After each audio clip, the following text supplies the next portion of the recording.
नमस्कार दोस्तों, जय हिंद जय भारत। आज के हिंदी एडिटोरियल एनालिसिस कार्यक्रम में आपका बहुत बहुत स्वागत है।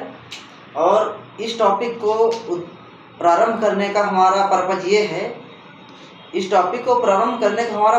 है कि हिंदी माध्यम में जो है एमपीपीएससी या स्टेट पीएससी के एग्ज़ाम से या कहें थोड़ा बहुत यूपीएससी, उनमें हिंदी माध्यम में जो है एक बेहतर एडिटोरियल तो ठीक पढ़ते हैं छात्र, लेकिन उनका एनालिसिस जो होता है, ठीक है ना, कि हम कैसे उसको हम मेंस में या लेखन शैली में या निबंध में हम कैसे डाल सकते हैं या अदर इनपुट्स को कैसे शामिल कर सकते हैं, इस एडिटोरियल के माध्यम से हम समझेंगे। साथ ही यह अन्य एग्जामों के लिए आप एमपीपीएससी या अन्य पीएससी के प्री की दृष्टि से महत्वपूर्ण है। क्यों? क्योंकि इसमें बहुत सारे ऐसे फैक्ट्स भी आएंगे, रिपोर्ट्स भी आएंगी, डाटा आएंगे कि उनसे सीधा संबंध, उनका मतलब उन प्रश्नों का सीधा संबंध रहता है इन रिपोर्टों से। तो इस चीज़ को हम आज देखेंगे, अच्छे से अध्ययन करेंगे। तो आज है 22 मार्च, बहुत अच्छा दिन है, विश्व जल दिवस है।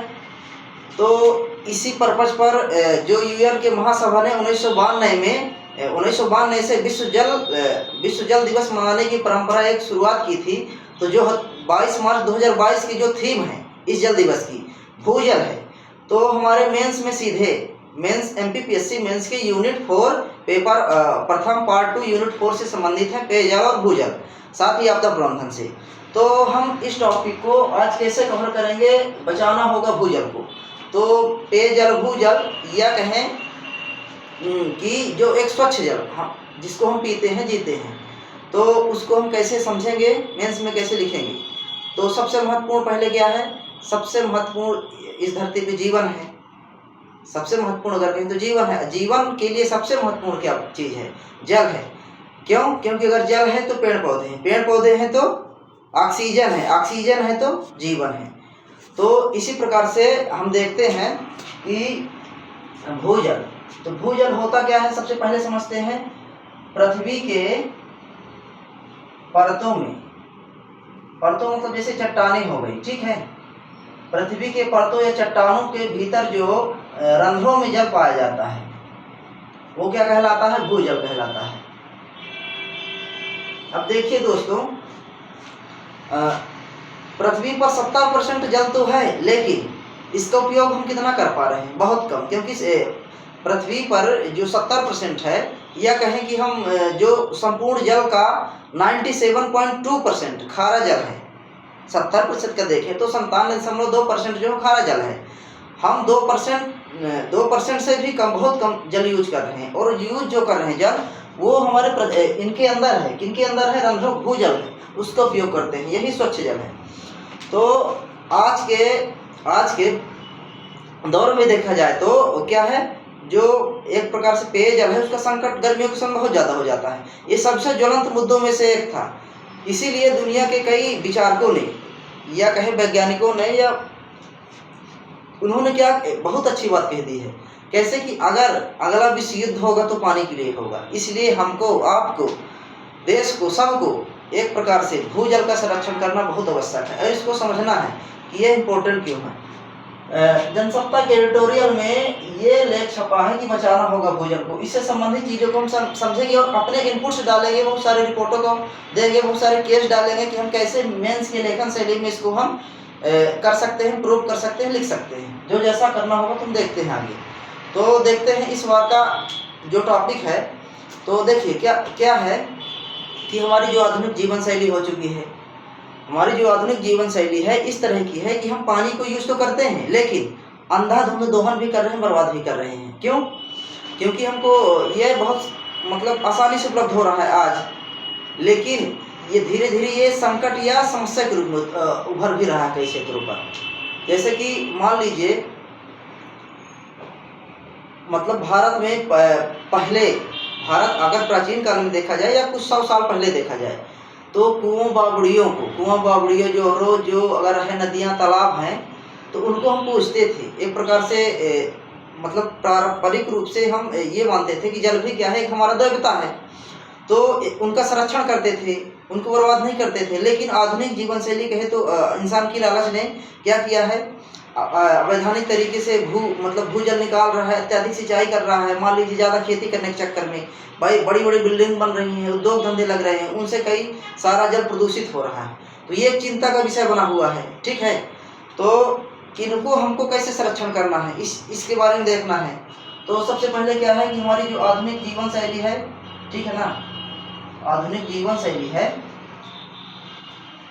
तो वो क्या की है, हमारे जल का अत्यधिक अंधाधुंध दोहन किया है। क्या किया है? अंधाधुंध दोहन किया है,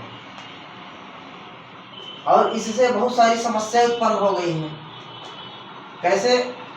जैसे मान लीजिए पहले तालाब हुआ करते थे, तो हम तालाबों पर कब्जा कर लिए, खेती करने लगे, कुएं थे, कुओं को हम जो जैसा है कुएं भर गए, उसको संरक्षण नहीं किए, तो और बावड़ियाँ हैं उसको ध्यान नहीं दिए, झीलें थी, झीलों का भी धीरे धीरे सिकुड़ने लगे हैं। अब देखिए एक रिपोर्ट अभी आई है कि हिमालय की 13% लगभग हिमनद, क्या हुआ है, हिमालय का 13% हिमनद के सिकुड़ने से हिमालय की हिमनद सिकुड़ने से 13% आबादी पर सीधा प्रभाव पड़ा है, मतलब पेयजल, क्योंकि हिमालयों पर जल जमा रहता है, एकदम स्वच्छ जल रहता है, और वो हिमालय में जो जल है वो नदियों के माध्यम से आता रहता है, हम उसको उपयोग करते हैं। और ये वर्तमान में अत्यधिक तापमान या कार्बन डाइऑक्साइड की वृद्धि के कारण क्या हुआ है कि ये जो हिमानियाँ हैं ये सिकुड़ रही हैं या पिघल रही हैं, अत्यधिक तेजी से उसका जल क्या हो रहा है, बह रहा है। तो ये हमारे लिए बहुत बड़ी समस्या है। इस लेख पर अनेक मुद्दों को उजागर किया गया है, इसको हम समझेंगे या बहुत सारी चीज़ देखेंगे। हम देखते हैं कि राजस्थान के बारे में देख लेते हैं। जैसे राजस्थान में पहले पातालकोट, दोस्तों एक चीज़ और कहना चाहूँगा कि आप लोग रफ पेन लेकर बैठिएगा, कुछ चीज़ों को नोट करते रहिएगा, क्योंकि हम बहुत सारी चीज़ें लिख नहीं सकते हैं, बता सकते हैं, आप सुन सकते हैं तो याद रहेंगी। अगर अच्छे से ध्यान से सुनेंगे तो चीज़ें याद रखेंगे, कुछ चीज़ नोट भी कर सकते हैं। तो क्या हुआ था कि राजस्थान का हम बता रहे हैं कि राजस्थान के मरुस्थल के इलाकों में गहरे कुएं पाए जाते हैं, जिन्हें पातालकोट कुआं कहा जाता है, ठीक है ना। लेकिन यहाँ नलों के माध्यम से पानी पहुँचाया गया, धीरे धीरे मतलब यहाँ के लोग असंवेदनशील होते गए, और धीरे धीरे मतलब कि नलकूप भी खुदवा दिए गए, और तो यहाँ पानी की समस्या बहुत कम हो गई। पानी की समस्या अगर कम होने से या भूजल घटने से एक चीज़ और होता है। पहली बात तो पानी की समस्या होती है, वहाँ सिंचाई अच्छे से नहीं हो पाती है। तीसरी चीज़ क्या है, वहाँ की जो भूमि है मरुस्थल में परिवर्तित होने लगती है। हालांकि सिंचाई का सीधा संबंध है बारिश का, लेकिन भूजल को अगर हम संरक्षण कर लें किसी भी क्षेत्र में तो बहुत महत्वपूर्ण होता है। तो राजस्थान के केस में ऐसा हुआ, इसलिए बहुत सारी चीज़ों को समस्याओं को सामना करना पड़ रहा है हमको। अब देखिए प्रत्येक वर्ष में गर्मी के मौसम में कई हिस्सों पर जल संकट की डरावनी तस्वीर आती है, और 2020-21 में तो हालांकि कोविड महामारी के दौर में सभी लोग घर में थे, तो उस हिसाब से जल संकट पैदा नहीं हुआ है, लेकिन यह वर्षों से ये एक विकराल समस्या उत्पन्न हो रही है। और देखिए जल संरक्षण न होने के कारण या जल की कमी होने के कारण हम युद्ध भी देखने को मिलते हैं, कई सारी समस्याओं का सामाजिक समस्याओं का सामना करना पड़ रहा है। देखिए जो महिलाएं हैं, कई सारे जो अपने काम में लगती हैं, कोई व्यक्ति है वो अपना अदर काम कर सकता है, उस पर आर्थिक जीविकोपार्जन कर सकता है, वो पानी पर, कई ऐसे सूखे क्षेत्र पर वो पानी पर ही लगा रहता है, मतलब पानी लाने पर, पीने पर, और पानी की कमी से बहुत सारे रोग भी हो जाते हैं। तो इसलिए सबसे महत्वपूर्ण क्या है कि हमें भूजल का संरक्षण, भूजल को कैसे बचाना है। तो अब देखिए आज का जो मनुष्य है, ठीक है ना, आज का जो मनुष्य है तो पीने के पानी पर प्राकृतिक संपदा पर निर्भर है, ठीक है। कि जो प्राकृतिक संपदा है हमारी, जितनी भी झील, तालाब, नदियाँ, सब उन्हीं पर, अपने से तो मनुष्य पानी बना नहीं सकता है। इसीलिए आवश्यकता यह है कि हमारे जो पुराने तालाब हैं, कुएं हैं, बावड़ियाँ हैं, उनको हमारी एक परंपरा, संस्कृति पर शामिल कर लें, और उसको हम कैसे बचाएं। हालांकि वो काम चल भी रहा हो भी रहा है, लेकिन हम और जागरूक होने की आवश्यकता है। और साथ ही चिंता मतलब, और देखिए सबसे महत्वपूर्ण मुद्दा एक ये है कि 1970 की बात है, 1970 के आसपास क्या हुआ, सरकार ने त्वरित आवश्यकताओं की पूर्ति के लिए नलकूप को खोदने की अनुमति दे दी, और नलकूपों को खोदने का परिणाम यह हुआ कि त्वरित तो आवश्यकताएं पूरी हो गई, जो त्वरित आवश्यकताएं थी त्वरित आवश्यकताएं पूरी हो गई, ठीक है, लेकिन ये भविष्य के लिए क्या हो गई, भविष्य के लिए संकट या समस्या बन गया। क्यों? क्योंकि पानी में, जैसे गन्ने में हो गया, धान में हो गया, बहुत सारी फसलें हैं, उन पर हम इतना पानी का दोहन कर दिए सीधे सीधे तौर पर कि भूजल का स्तर एकदम से बहुत नीचे गिर गया है पहले की तुलना में। तो उन्हीं चीज़ों को हम देखेंगे, समझेंगे। देखिए, और एक रिपोर्ट बताती है कि 1970 में भूजल का स्तर 1970 में भूजल का स्तर कितना था? 60% था। 1995 में लगभग 400% ये बढ़ गया। वर्तमान में और वृद्धि हुई है इसमें। तो इस प्रकार से हमारा वाटर लेवल नीचे जा चुका है। अब 1989 में पानी की उपलब्धता 9000 घन मीटर थी, ठीक है, जो 2025 में 5100 घन मीटर हो चुकी है। तब इस तरह से अब हम आंकड़ों पर बढ़ रहे हैं। और केंद्रीय भूजल की रिपोर्ट जो एक आई है, उसमें कहा गया है, इसकी केंद्रीय भूजल की रिपोर्ट एक आई है, उस रिपोर्ट में कहा गया है, क्या कहा गया है कि 2007 से 2017 के बीच 2007 से 2017 के बीच भूजल का स्तर, जो भूजल का स्तर है, उस पर लगभग 61% की कमी आई। अब सोच लीजिए आप कि 2007 केंद्रीय भूजल की जो रिपोर्ट है, 2007 से 17 के बीच 61% की कमी है। तो हम किस प्रकार से, कितना तेजी से भूजल का हम दोहन कर रहे हैं, उस पर कमी आई है, इतनी ज़्यादा कमी आई है। तो ये एक चिंता का विषय है। और इस पर हम आगे बात करेंगे कि भूजल के उपयोग पर भारत पहला स्थान, कौन सा स्थान है? भूजल के उपयोग पर भारत पहला स्थान है, चीन दूसरा स्थान है, और यूएसए तीसरा स्थान है। अब ये तो हो गई कि हम देखिए क्या है कि बहुत ज़्यादा गैर जिम्मेदार बन जाते हैं। हमारी जिम्मेदारी क्या होती है एक प्रकार से कि हम जैसे मोटर चालू किए, कोई ऐसा ट्यूबवेल चालू किए जो पानी देता है, और एक समय उस उपयोग होने पर क्या कर देते हैं, बंद कर देना चाहिए। लेकिन हम क्या करते हैं, चालू करके छोड़ देते हैं। और कई बार देखते होंगे कि अनावश्यक हम पानी बहुत खर्च करते हैं। तो इस चीज़ से मतलब कि कैसे बचाव करना है, तो सबसे पहले हम भूजल को अगर बचाना है तो हमको क्या करना पड़ेगा? भूजल को बचाव करना है तो सबसे पहले क्या करना होगा हमको? भूजल के पारंपरिक साधनों को क्या होगा, हम बचाना होगा, है। भूजल के जो पारंपरिक साधन है उनमें कौन कौन से हैं? तालाब हो गया, बावड़ी हो गया, झील हो गया, कुआं हो गया, नदियां हो गए, या अन्य स्रोत हो गए।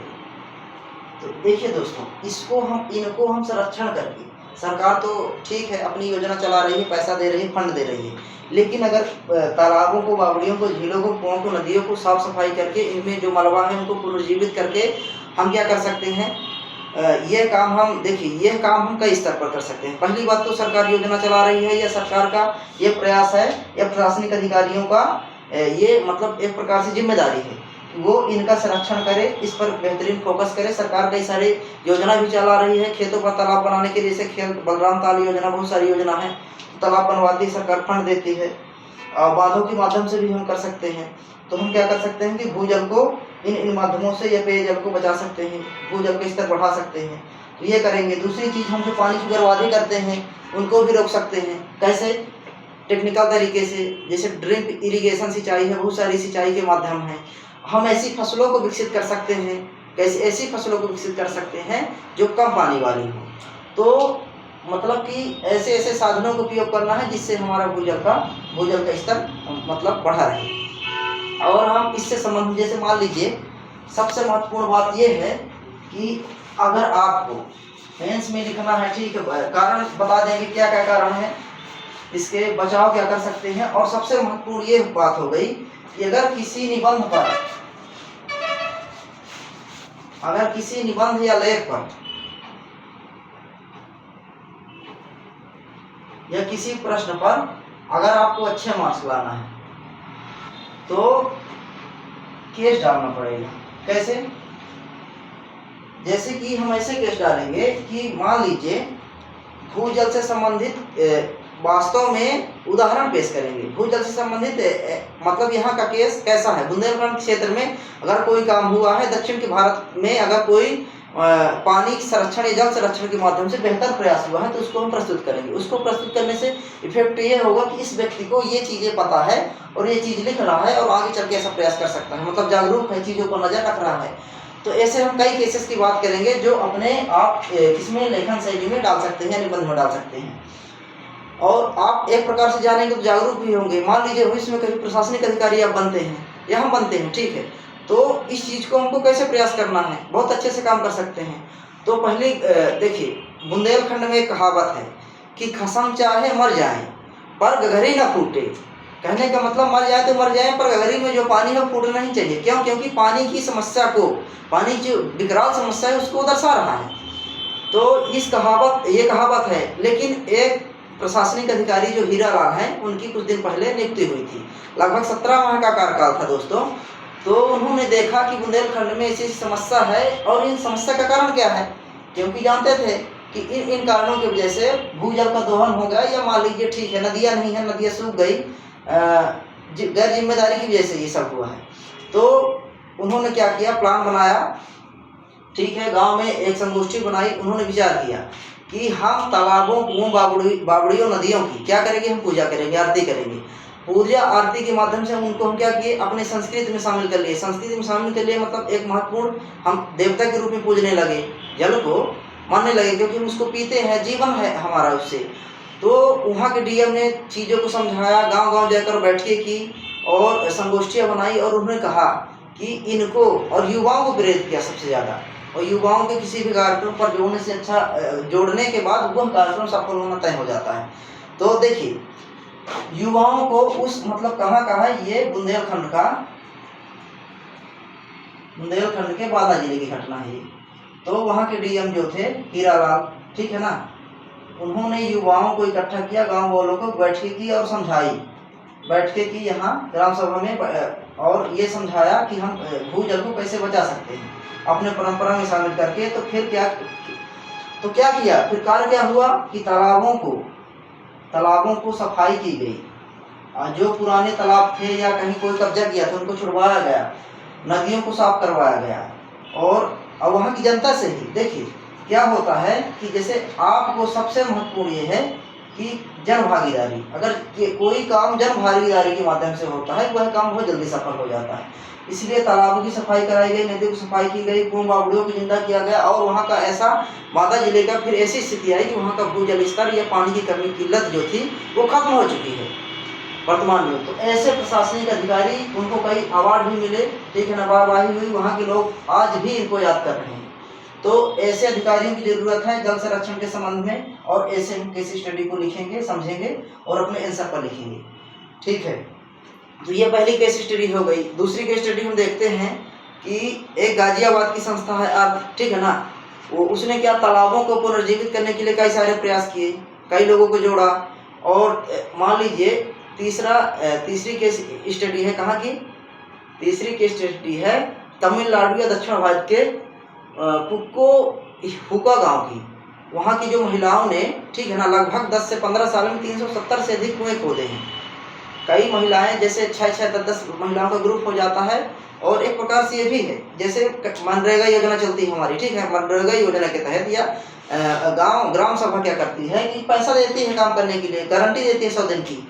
तो हम इसके माध्यम से कई तालाबों को, कुओं को, बहुत सारी चीज़ों को हम पुनर्जीवित कर सकते हैं। तो ये हमारा ये बेहतरीन प्रयास हो सकता है। भूजल को बचाने के लिए बेहतर प्रयास हो सकता है। देखिए एक चीज़ और है कि एनजीओ इस पर बहुत बेहतर काम कर रहे हैं। जो अर्थ संस्था है ये एनजीओ ही है। एनजीओ क्या करते हैं कि इस पर बाकायदा कार्यक्रम चलाते हैं, बाकायदा गांव-गांव जाके जागरूक करते हैं, लोग इस चीज़ को समझते हैं और समझते हैं तो जागरूक हो गए। जब जागरूक होने के बाद उस चीज़ पर प्रयास करने लगे। अब देखिए भूजल को हम बचा सकते हैं, ठीक है, पारंपरिक तरीकों से। कैसे? पारंपरिक तरीकों से तो हम बचा सकते हैं, लेकिन इसको हम इस पर टेक्नोलॉजी का उपयोग कैसे कर सकते हैं।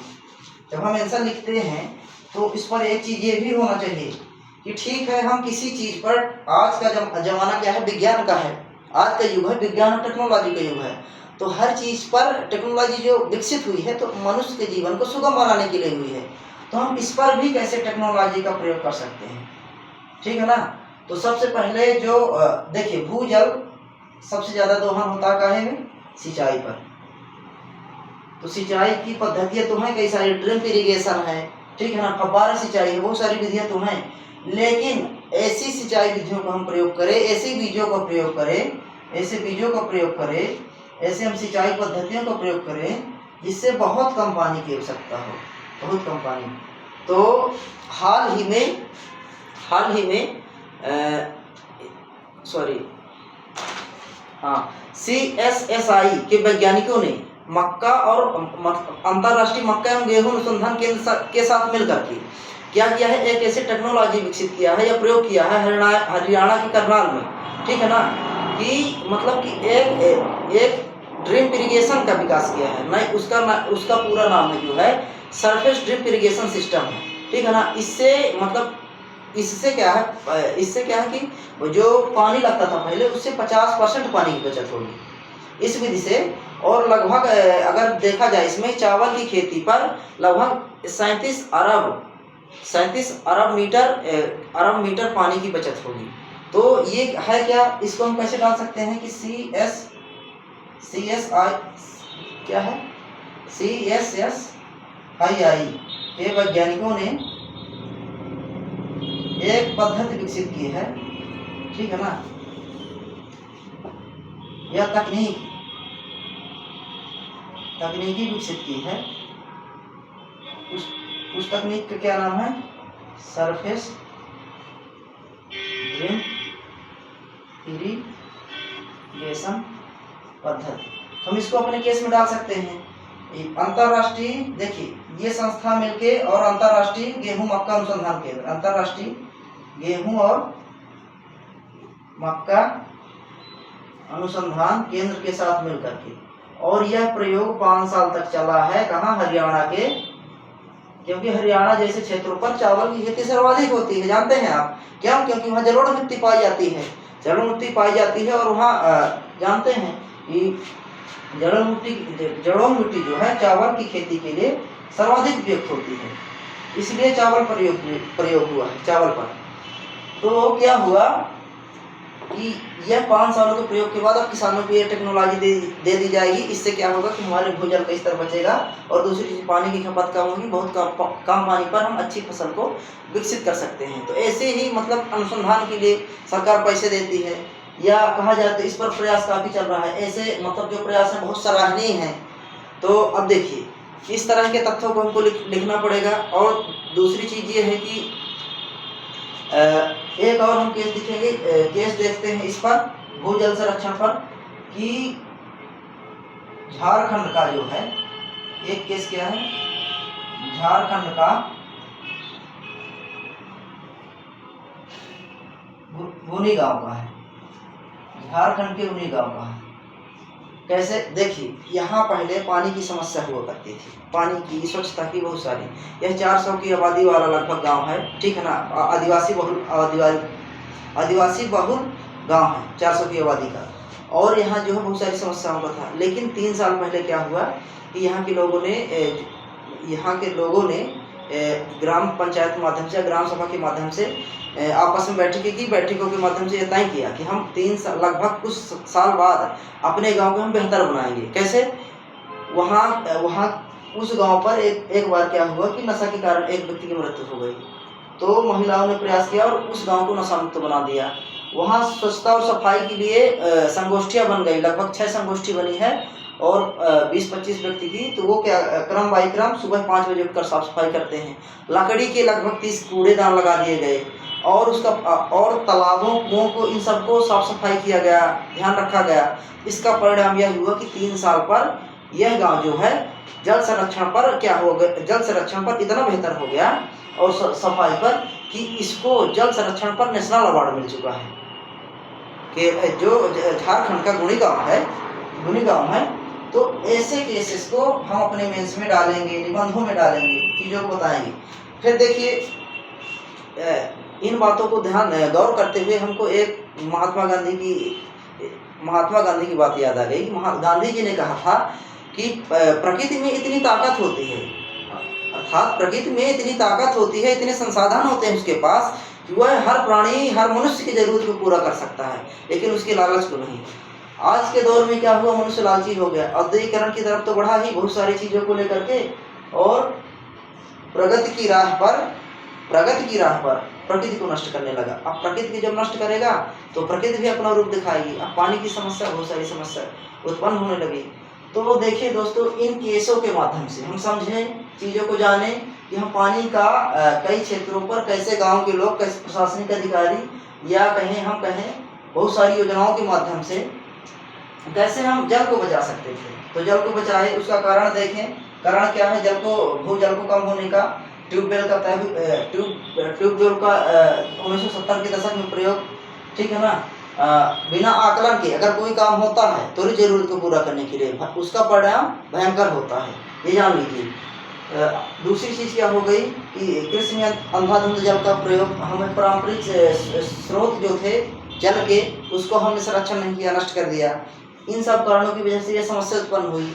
और हम उपाय में क्या लिखेंगे कि जितनी चीज़ें को हम बताए हैं कि कृषि पर पारंपरिक स्रोतों को कैसे हम जगा सकते हैं, टेक्नोलॉजी के माध्यम से हम कैसे जल का कम उपयोग कर सकते हैं, बहुत सारी चीज़ें हैं। इन सारी चीज़ों के माध्यम से हम भूजल को बचा सकते हैं, उपाय कर सकते हैं, और बहुत सारे केसों के माध्यम से हम उसको अपने आंसर राइटिंग में, मेंस में इम्प्रूव कर सकते हैं चीज़ों को। अब बात आती है कि सरकार क्या इससे संबंधित योजना कौन सी चला रही है। देखिए, योजना बहुत सारी है, अलग अलग राज्यों की योजना भी है, केंद्र की भी योजना है। तो अगर हम देखें राज्यों के लिए, तो मध्य प्रदेश में जैसे खेत तालाब योजना चल रही है। भूजल संरक्षण के लिए कुआं बावड़े खुदवाने के लिए सरकार पैसा देती है कुछ %। और दूसरी चीज़ ये है कि सरकार बांध बनाती है, तालाब बनाती है, नदियों को सफाई करा रही है। नदी लिंक जैसे केन बेतवा लिंक परियोजना, नर्मदा क्षिप्रा लिंक परियोजना, बहुत सारी परियोजनाएं चला रही है। इससे क्या होता है कि जब जिस क्षेत्र पर, मान लीजिए जिस क्षेत्र में पानी नहीं है, उस क्षेत्र से नदियाँ जाएंगी तो वहाँ का आसपास का भूजल बढ़ेगा। तो बहुत सारे प्रयास हैं। और 2024 तक अटल भूजल योजना के तहत सरकार 2024 तक सभी व्यक्तियों को स्वच्छ जल उपलब्ध कराने का मुहिम छेड़ा है। तो स्वच्छ जल तभी उपलब्ध करा सकते हैं भाई, कहीं न कहीं से हम पानी को पाइप के माध्यम से पहुंचा रहे हैं गांव तक। पानी को तो पहुंचाएंगे, लेकिन पानी कहाँ से आएगा? पानी कहीं आस पास से एरिया से आएगा। तो ये जब इन माध्यमों को हम सुरक्षित रखेंगे, प्राकृतिक माध्यमों को, तभी ऐसा हो सकता है। तो जय हिंद, जय भारत दोस्तों। आज के ट्यूटोरियल समाप्त हुआ। आज से धन्यवाद।